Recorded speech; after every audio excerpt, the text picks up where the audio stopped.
अस्सलाम वालेकुम। फ़हद फ्रॉम कराची। ये बात है 2016 की, जब सर्दियां अपनी पीक पर थीं, दिसंबर।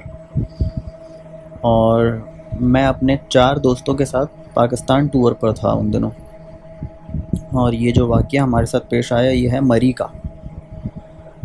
तो ऐसा था कि नारान कागान ये सारी जगहें घूमते हुए हम रिवर्स आ रहे थे शहर की तरफ। और मतलब नारायण वगैरह वो ज़्यादा एंड पर है वो, तो हम वहाँ से स्टे करके फिर पीछे जो एरियाज़ हैं बड़े स्पॉट्स हैं वहाँ आ रहे थे। तो मरी में हमारा जो स्टे था वो कुछ उस वक्त हम ट्रैवल करके मरी पहुँचे थे जब हम थोड़ा सा थके हुए थे, और जो है उन एरियाज से आ रहे थे जहाँ पर मरी जैसी कोई रौनक वगैरह नहीं थी, क्योंकि नारायण वगैरह ऑलमोस्ट वाइंड अप था।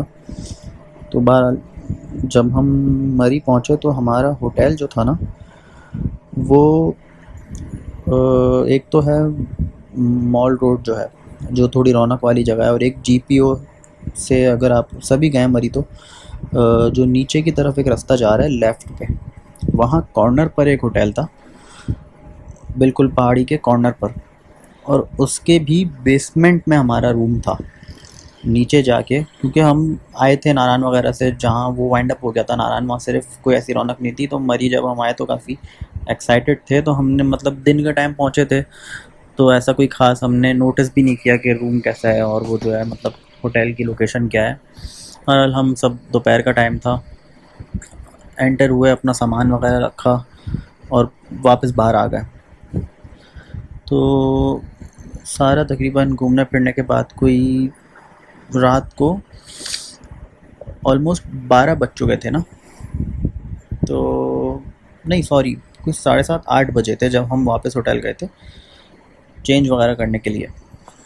उस वक्त ये हुआ फील हमें रूम में जब हम एंटर हुए, सर्दियों की रातें थी, वो पीक पे थी, सर्दियाँ अपनी दिसंबर था, और वहाँ पे तो वैसे ही माइनस होता है।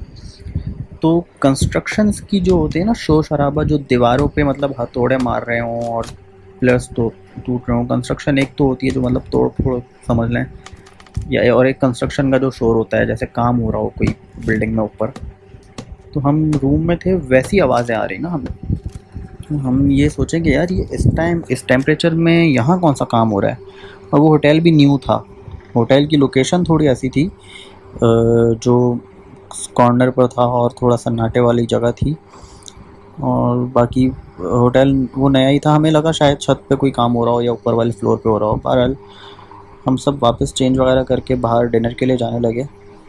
तो रिसेप्शन पे मैंने ज़्यादा नोटिस की थी, तो मैं ऐसे ही नॉर्मली रिसेप्शन पे जो है कहता हुआ गया कि यार ये जो आवाज़ें वगैरह आ रही हैं, तो उसने मतलब रिसेप्शन वाले ने इतनी गौर नहीं किया मेरी बात पे, और बस यही कह दिया कि हाँ शायद कोई काम वाम हो रहा है ऊपर ना, वो हो जाएगा, आप बेफिक्र हो जाएं आप बिल्कुल। फिर हम चले गए। तो मॉल रोड भी जो है तकरीबन 12 साढ़े 12 पे वहाँ भी दुकानें वगैरह बंद होना स्टार्ट हो जाती थी, और 12:30-1 तक हम वॉक कर रहे थे और बाहर थे आफ्टर डिनर। तो वाइंड अप हो गया था पूरा, वो भी मतलब सब अपने अपने फिर होटल्स में चले जाते हैं और दुकानें मॉल्स वगैरह भी बंद हो जाते हैं। उस टाइम हम होटल में आ गए अपने रूम में। अब 3 जो मेरे कज़न्स थे वो ज़्यादा थके हुए थे, वो आए और बस सो गए। हम 2 लोग मूवी देख रहे थे। विद इन मिनट्स ऐसा हुआ कि ज़ोर से ना वही आवाज़ें आना शुरू हो गई जैसे कोई दीवार पर हथौड़े मार रहा हो, और ब्लॉक्स जो होते हैं वो ज़मीन पर गिरे तो उसकी जो आवाज़ होती है। और हमारे जैसे हम बेसमेंट में थे, वहाँ 4 रूम्स थे और 3 खाली थे, एक हमारा ही भरा हुआ था जिसमें हम थे, बुक था हमारा, बाकी 3 खाली थे, और बिल्कुल सन्नाटा था होटल में भी। तो बड़ा एक खौफ सा अलग सा आ रहा था।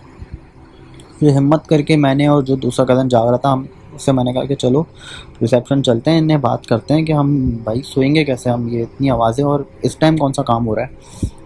रिसेप्शन पर हम जब गए तो जब हम आए थे होटल, हमने जब अपना रूम लिया था, तो जो लोग थे वो नहीं थे उस वक्त। एक अंकल और एक आंटी बैठे थे, वो भी बेचारे बूढ़े।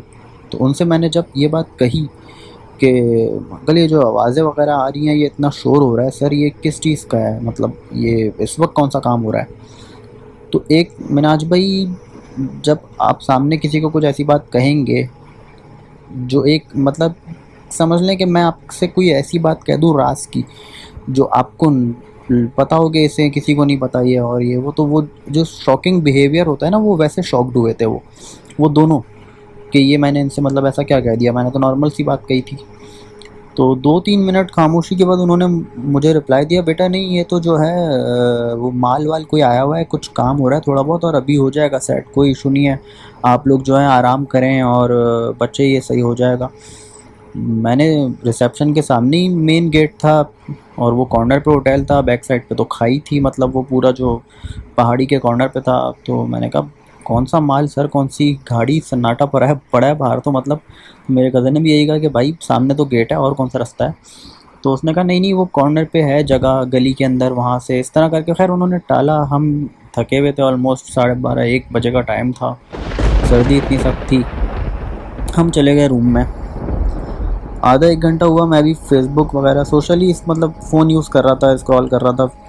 तो उसके बाद ये जो मेरा कज़न था ये भी सो चुका था, मैं अकेला जाग रहा था।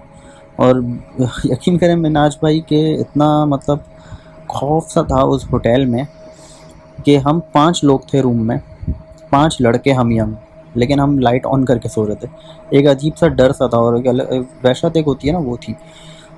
तो कुछ देर में वो आवाज़ें तेज़ हो गई, ज़्यादा ज़्यादा ज़ोर से आने लग गई, जैसे कोई बिल्कुल क्लोज़ हमारे रूम के है और हथौड़े मार रहा है दीवार पे। और मेरे बेड जो है उसकी जो बैक साइड थी वो हिल रहा था, मतलब उस हिस्से से बेड हिल रहा था, जैसे मेरे बेड के पीछे कोई है और वो सिरहाने वाली साइड से पकड़ के हिला रहा है बेड को। बिल्कुल ऐसा सीन हुआ। मैं मतलब बहुत ज़्यादा वो, मैंने अली मेरे बराबर मेरा कज़न था, मैंने उसको हाथ मार के जगाया। मैंने कहा यार ये मतलब क्या हो रहा है, ये समझ में नहीं आ रहा कुछ। मैं इतना ज़्यादा डर गया था।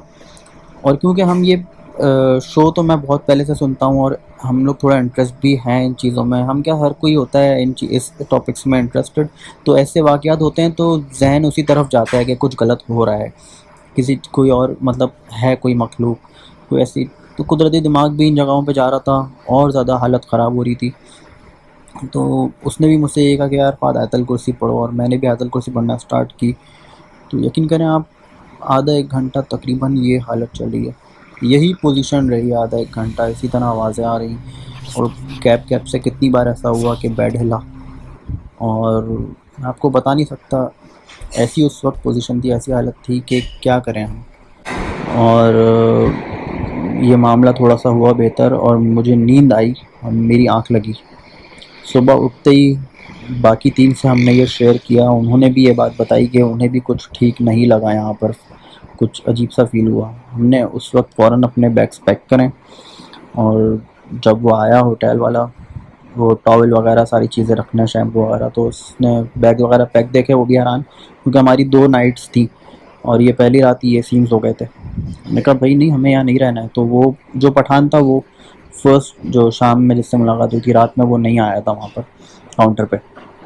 वो थोड़ा सा शॉक्ड हो गया। उससे उन लोगों को तो पता थी ये चीज़, वो नहीं शेयर करते, वो नहीं बताते। और पहाड़ों पे इन इलाकों में ऐसी चीज़ें होती भी हैं वैसे भी। तो बहरहाल हमने फ़ौरन वहाँ से अपना सामान बांधा और निकलने की करी। तो उसने बातों बातों में ये भी कहा, पहले तो उसने ये पूछा कि आप बताएं तो कोई सर्विस में कमी थी, कोई रूम में प्रॉब्लम, कोई ऐसा इशू। फिर जब हमने उसे कोई जवाब नहीं दिया ना, तो उसने ये भी पूछा कि आप बताएं आपके साथ कुछ हुआ है क्या।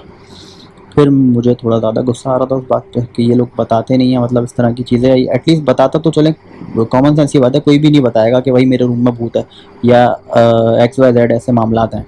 लेकिन कुछ भी नहीं। उसने जब ये बात कही ना कि आपके साथ कुछ हुआ है, कुछ अजीब सा आपको फील हुआ है, तब मैंने कहा कि बस अल्लाह का शुक्र है हम खैरियत से हैं और आप जो हैं। तो उसने छूटते ही मुझे कहा कि हम आपकी 2 नाइट्स की बुकिंग है और हम जो है पैसे रिटर्न नहीं करते।